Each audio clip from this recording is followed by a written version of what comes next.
Students, today we are discussing the topic that is related to inductors. In last lecture we have seen that what capacitors are and what is the purpose of a capacitor, why we use that, and the other thing that we have noticed in the last lecture, that how we can configure a capacitor when we are connected it in a parallel circuit, or when we are connected it in a series circuit, or when we are having a series parallel combination of capacitors. In capacitors we have seen that basically capacitors are such component or such element that it is used to store the energy in an electric field. Now we will discuss the inductors. So when we define about the inductors, then inductors are also used to store the energy, but in the case of inductors, the energy is stored in the form of magnetic field. The capacitors are such components that work in an electric field, while the inductors are such components that works in the magnetic field. So inductors are used to store the energy in its own magnetic field. So inductors, these are the passive elements that are designed to store energy in its magnetic field. Inductors find numerous applications in electronics and power systems. They are used in power supplies, transformers, radios, TVs, radar, and electric motors. The most commonly used application for the inductors that you also have noticed, that's the transformers. In transformers, you know this, that there are the two coils basically. One is the primary coil and the other is the secondary coil. So whenever any conducting wire, when it is in the form of a coil, then it is known as inductor. And when the current flows in any coil, then a magnetic field is produced in it. Basically, it is the Faraday's law of electromagnetic induction. According to the electromagnetic induction, whenever current flows in any coil, then a magnetic field is produced in it. So the conducting wires that are in the form of coil, that is in the form of loops, that makes an inductor. And in transformer we are having the primary coil as well as we are having a secondary coil. So it means transformers are made up of the inductors. So this is the very commonly used application of inductors. An inductor, it consists of a coil of conducting wires. So whenever current is allowed to pass through an inductor, then a voltage across the inductor is directly proportional to the time rate of change of current.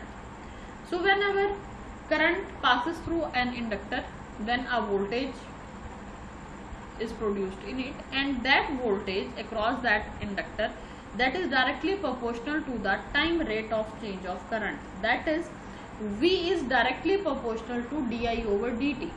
In order to remove the sign of proportionality and we want to have the sign of equality, we have to put a constant there, and that constant, that is the constant of proportionality. So here in this equation we put L as the constant of proportionality. And what is this L? Basically this L is the inductance of an inductor, and the unit of this inductance is the Henry. So now we will see that what is the L, how we can define the inductance. So you may see from this that what is inductance. Inductance is basically, from here we can get the value of inductance. L is equal to V divided by di over dt. So it means L is the ratio between voltage and the rate of change of current. Or in other words, you may say that basically inductance, it is the property of an inductor that opposes the change in the current. So when we define the inductance, so basically inductance is the property whereby an inductor exhibits opposition to the change of current that is flowing through it. So whenever there occurs a change in the current, then that current that is already produced in it, that opposes that change, that opposes the cause of that change, and that is because of the inductance of that inducting material, and that inductance is measured in Henry. Now we will see the voltage current relationship between voltage current relationship in an inductor. So the voltage current relationship, from this figure you may see this, the V and the di over dt both are having the direct relationship, and also we have mentioned it earlier.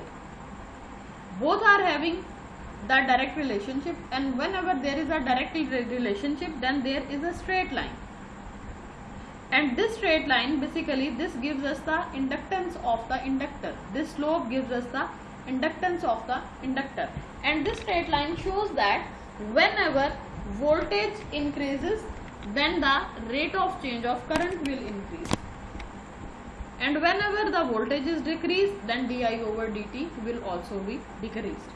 So from the first equation we have V is equal to L di over dt.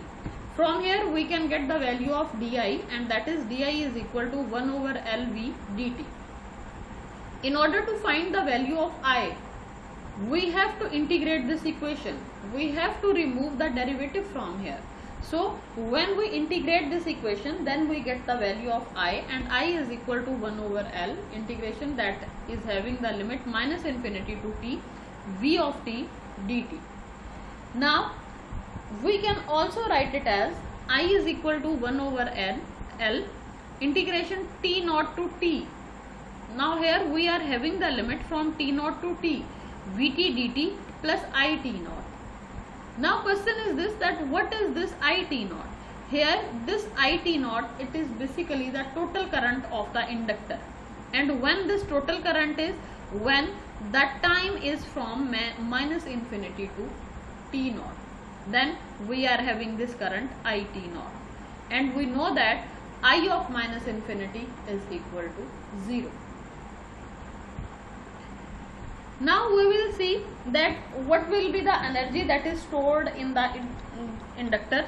Then first of all, first thing that we must know, that inductors store the energy in its own magnetic field, and from the equation, that is V is equal to L di over dt, we can find out the energy that is stored in an inductor. So the equation was V is equal to L di over dt. From there we can get the value of di is equal to 1 over L V dt. Now P is equal to, basically the instantaneous power is P is equal to Vi. Here we will put the value of V here, and the V is equal to L di over dt into I. So basically this is the power that an inductor has, and the energy will be W is equal to 1 by 2 Li square. That's how we can calculate the energy that is stored in an inductor. Now there are some points that we must know about that.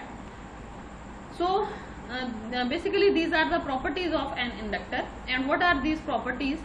The equation that we have, di is equal to 1 over L V dt. So basically it tells us one thing, and what is that one thing? That the voltage across any inductor is 0 when the current is constant in that. Whenever the current is constant, then this V will be 0 in that. So it means an inductor, it acts as a short circuit to the DC.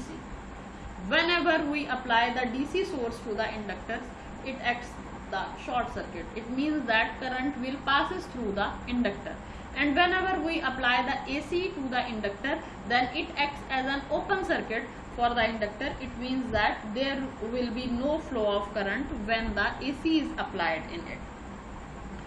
An important property of the inductor is its opposition to the change in the current that is flowing through it.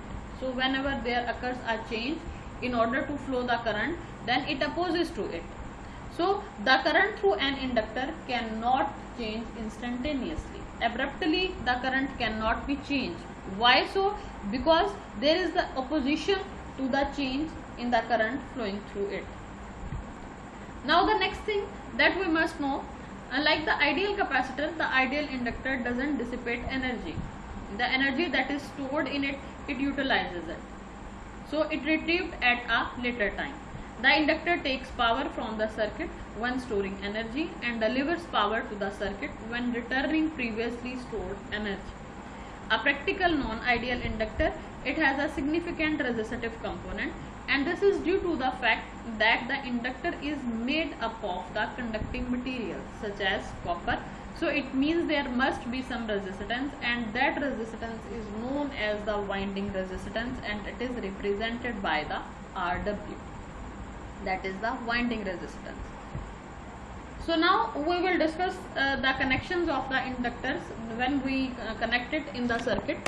So we can connect the inductors when they are connected in series, that all the inductors when they are connected in series, or we will discuss when inductors are connected in parallel, and after that we will see when inductors are connected in series parallel combination. So first of all we will discuss the series combination of inductors. So let's suppose that we are having the n number of inductors, that is L1, L2, L3 up to so on Ln, and all these inductors are connected in series. So we know that in series circuit current remains same. That's why here is the current I that is flowing in this circuit, and this I remains same for all the inductors. We also know that the voltage for the series circuit, it divided between them, between all these inductors. So this V will be divided, V1 for the L1 inductor, V2 for the L2, V3 and Vn. So this source voltage will be divided between all these inductors, and the equivalent resistance for this series combination of inductors will be L equivalent is equal to L1 plus L2 plus L3 plus up to so on Ln. It means the individual inductance of the series connected inductors is the sum of the individual inductances. And one thing we must know, and I have mentioned earlier, that the total voltage is divided between the circuit. So V is equal to V1 plus V2 plus V3 plus up to so on Vn. So we can redraw this circuit as this. Here the source voltage is V, and all these all these inductors can be replaced by one inductor, and that is the L equivalent, and the current I is flowing through it. One thing you may note from here, basically these are the same relations that we get when the resistors are connected in series. Whenever the resistors are connected in series, then current remains same in the circuit. The voltage is divided between the resistor, and the total resistance of the circuit is the sum of all the resistors that are present in that circuit. So the inductors, they behave same as that of the resistors. Now here we are having the parallel combination of inductors, and in this you may see this, there are the n number of inductors that are connected in parallel, that is L1, L2, L3 up to so on Ln. The voltage that is applied as a source voltage, that is the V, and in the parallel circuit the voltage remains same. So this V is equal to V1 is equal to V2 is equal to V3 is equal to Vn. But the current, that is the total current this voltage source is giving, that is divided between all these branches. So for L1 the current is I1, for L2 the current is I2, for L3 branch the current is I3, and for Ln branch the current is In. Now we will see that what will be the equivalent resistance. So the what will be the equivalent inductance. So the equivalent inductance of the parallel inductors is the reciprocal of the sum of the reciprocals of the individual inductances, that is 1 over L equivalent is equal to 1 over L1 plus 1 over L2 plus 1 over L3 plus up to so on 1 over Ln. And as I have mentioned earlier, that is I is equal to I1 plus I2 plus I3 plus up to so on In. And if there are only two inductors that are connected in parallel, let's suppose we are having L1 and L2, there are the two inductors that are connected in parallel, then L equivalent is equal to L1 L2 divided by L1 plus L2. So this circuit we can minimize it as this. All these inductors will be represented as a one inductor, and that is the L equivalent. The current I is passing through the circuit, and the total voltage that is applied to the circuit is the V. Now here you see this, all these relations are the same as that of the resistors that are connected in parallel. When the resistors are connected in parallel, then the equivalent capacitance is that is the reciprocal of the equivalent capacitance is equal to the sum of the reciprocals of the all the individual resistors that are present in that circuit. Similarly, the current is divided between all the resistors that are connected in parallel, and the voltage remains the same in a parallel combination of resistors. So both inductors and the resistors have the same relations when they are connected in parallel or when they are connected in series. Now there is an example in which you have to find out the equivalent inductance of the circuit that is shown in this figure. Here we are having the inductors 4 ohm, 8 ohm, 7 ohm, 20, 12 and 10. Sorry, here I am using the word ohm while this is 4 Henry, 8 Henry, 7 Henry, 20, 12 and 10 Henry. So first of all, we see that this 20, 12 and 10, all these three are connected in series. So for these three that are connected in series, 20 plus 12 plus 10, we will get the answer 42. Then this 42 is in parallel with this 7 Henry. This 42 Henry is in parallel with this 7 Henry. Here you see this, that we are solving it, that is the 20 plus 10, 12 plus 10, that is equal to the 42 Henry. Now this 42 Henry is parallel with this 7 Henry. So we will get the answer 42 multiplied by 7 divided by 7 plus 42, that is equal to 6 Henry. Now this 4 ohm, 8 ohm and that 6 Henry that are in series with each other. So at the end we will add all these three inductances. So L equivalent is equal to 4 plus 6 plus 8, that is equal to 18 Henry. So that is the total inductance of this circuit from seeing from the open terminal. So that's how we can solve the series parallel combination of inductors and we will get our value. So basically this was all about the inductors. In the next lecture we will discuss about the response of the inductors and the capacitors. That we will see in the next lecture.